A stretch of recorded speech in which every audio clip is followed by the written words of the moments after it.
Excuse me, what song are you listening to? Sorry? What song are you listening to? You Belong With Me by Taylor Swift. Taylor what? Did you just say Taylor series? No, Taylor Swift, like the 14-time Grammy-winning artist. No, like Taylor series. It's a polynomial that approximates a function near a certain point, and the function's values and derivatives at that point. Huh? Uh, Taylor series, like it's a way to represent a function as an infinite sum of terms. You calculate the function's derivatives at a single point. It's super useful, like in calculus, physics, engineering. It's like looking like unemployment in your future. Wait, you listen to Future too? Like Max Goff? Breaking down Taylor and Maclaurin series, how can we turn complicated functions such as e to the x, sine of x, or ln 1 plus x into something simpler?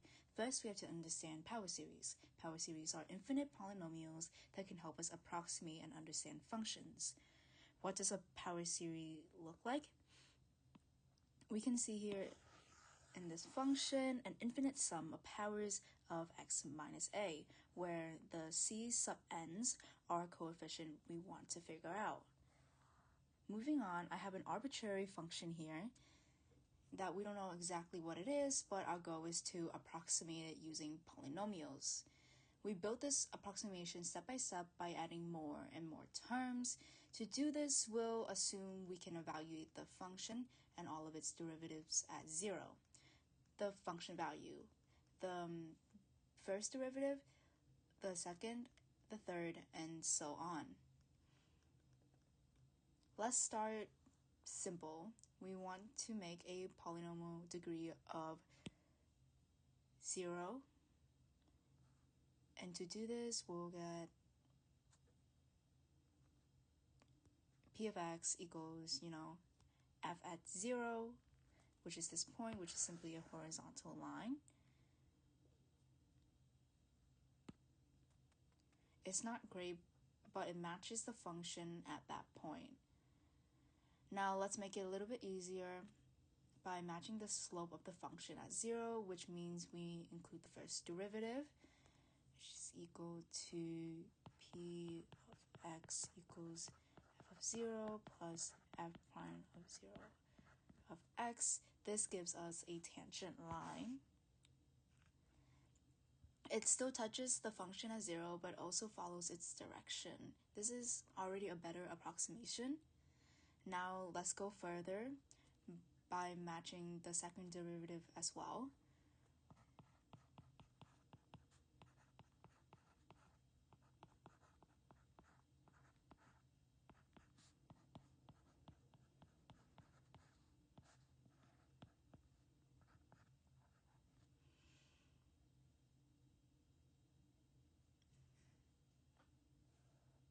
This will give us a bed-like shape down.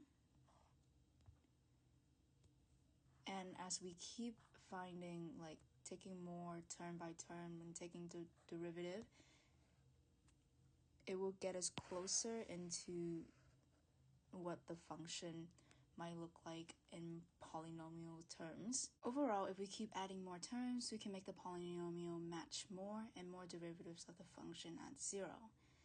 In general, the pattern is what we can see appears here. This is called the Maclaurin series, which is a way to write a function as an infinite polynomial centered at 0. As we can see in the example, with each added term, the polynomial get better approximated to the function more closely around x equals 0.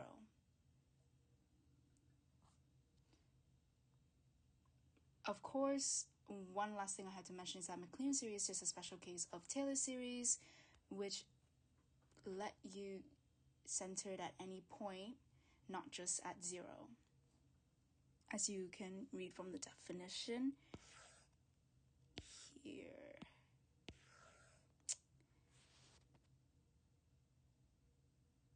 But the formal definition is that f of x be a function that has derivatives of all the orders at a number a, and if f of x can be represented by a power series centered at a, then the Taylor series of f is about a, and it can be represented function right here, represented by f of x is equal to c sub n times x to the n from the summation of 0 to infinity.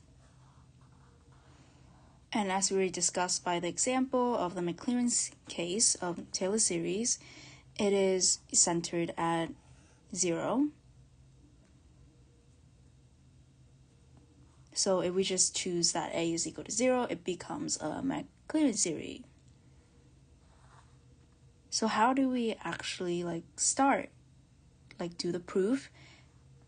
And here I have the proof here of how we get the general form. And here are the key takeaways.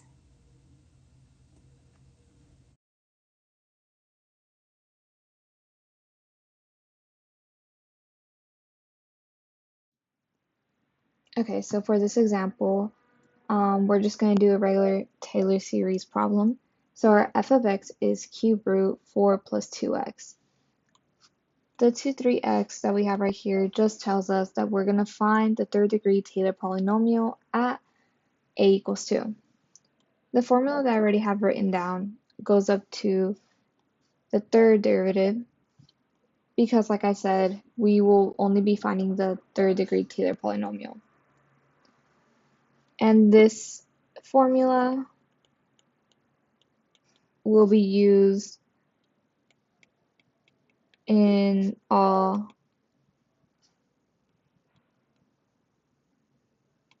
Taylor series problems. Okay, to start off, we're just going to write down our f of x, which is cube root of 4 plus 2x. Then we're going to find the first derivative, which is found by using the chain rule. This is simplified to 2/3 4 plus 2x to the negative 2/3. And we will find the second derivative by again using the chain rule.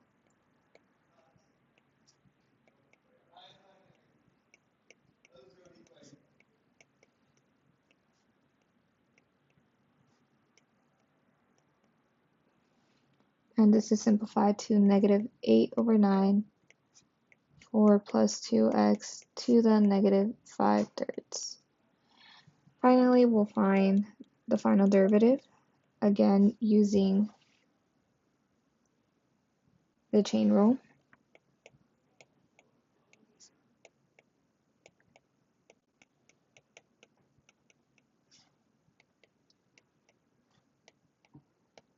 Which simplifies to 80/27 4 plus 2x to the negative 8/3.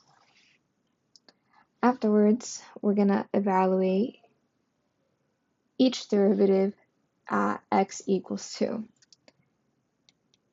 But this also includes our regular f of x.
After evaluating everything at x equals 2, our f of x will be equals to 2. Our first derivative is 1/6. Our second derivative is -1 over 36. And our third derivative is 5 over 432.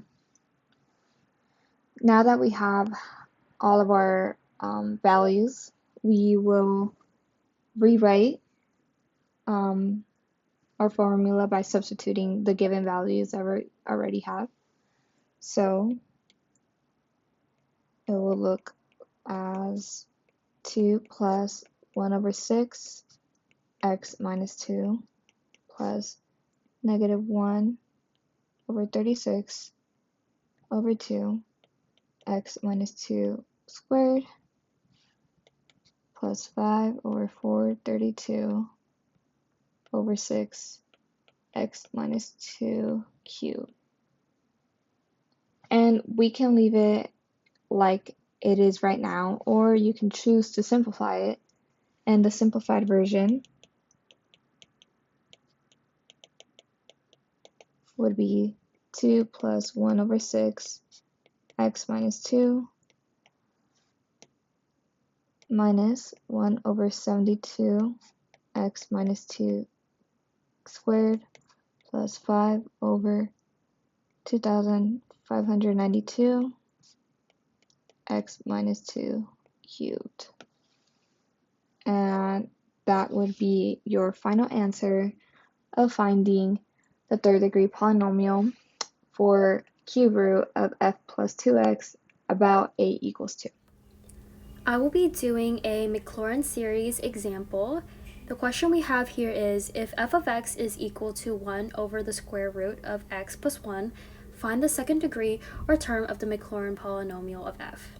So just to reiterate, Maclaurin polynomial or Maclaurin series is just a Taylor polynomial centered at 0.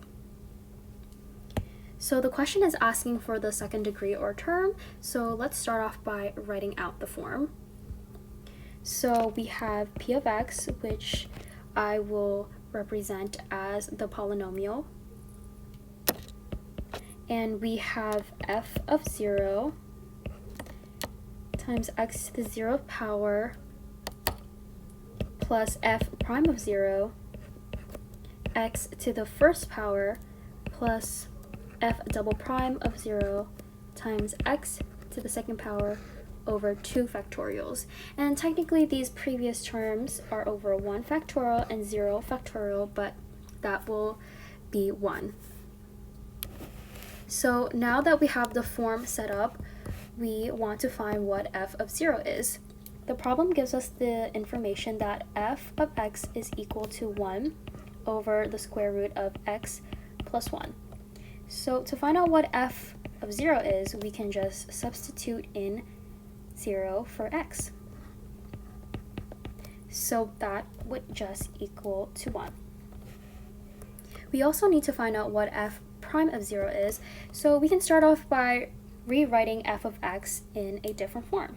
So f of x can also be rewritten as x plus 1 to the negative 1/2 power, so in this case it will be simpler when we find the derivative. So now we need to find out what f prime of x is. Using the derivative rule, we're going to distribute the exponent first. So we have negative 1/2 times x plus 1, and that will be to the negative 3/2 power. So now that we have what f prime of x is, we can find out what f prime of 0 is. So we can just substitute in the 0 for x, so negative 1/2 times 0 plus 1 to the negative 3/2 power, and that is equal to negative 1/2. Now we also need to find out what f double prime of x is, so we can then just take the derivative of f prime of x. So here we do the derivative rule again, and we get 3/4 times x plus 1 to the negative 5/2 power. Now we can find out what f double prime of 0 is. Again, we're going to substitute in the 0 and we get 3/4. And now that we have the terms of f of 0, f prime of 0, and f double prime of 0, we can put it back into the form. So again, p of x, in the case of the first term, we would just have 1 plus the second term -1/2 to times x, and then we have the third term, which is equal to plus 3/8 times x to the second, and that is because we know that f double prime of 0 is 3/4, and that is over 2 factorials. That would be 3/8, and this is the answer.